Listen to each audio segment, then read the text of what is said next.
At 6, a man linked to a hit-and-run crash has been arrested and waiting to post bond right now. While police say he did not cause the accident, he is still facing charges for leaving the scene.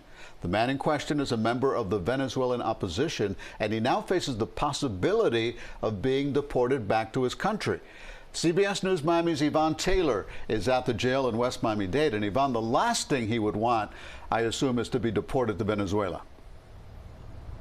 Absolutely, Elliot, because should he be sent back, he runs the risk of being locked up again, or worse, as it has happened in the past with those that are very vocal against the government of Nicolás Maduro in Venezuela.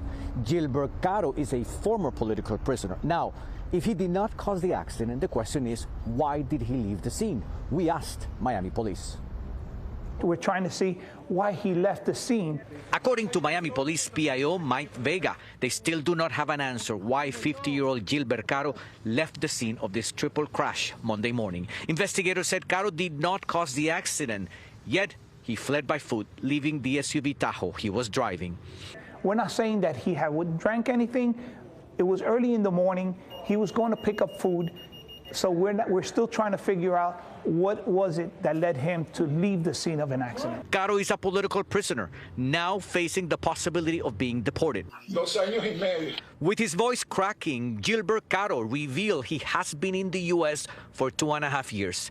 That's how he responded after hearing more about the case against him. Charges leaving the scene of a crash causing a death. The political party Voluntad Popular, as in Popular Will, mentioned him on X, formerly known as Twitter. He was a former member of Congress in 2015. Está hablando, luego fue a prisión 3 años. Caro, seen on the Spanish show in Miami, mentioned that because of his political views, he was locked up by Venezuelan government.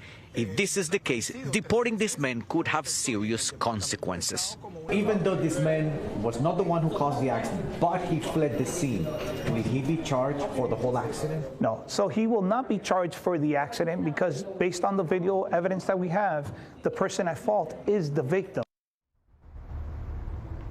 So we reach out to Gilbert Caro's attorney for comments, reaction, even a statement, and we have not received any response to our calls. In the meantime, he's still here at TGK behind bars with an immigration hold, which means he could very well be turned into immigration authorities. We are live in West Miami-Dade. Yvonne Taylor, CBS News, Miami.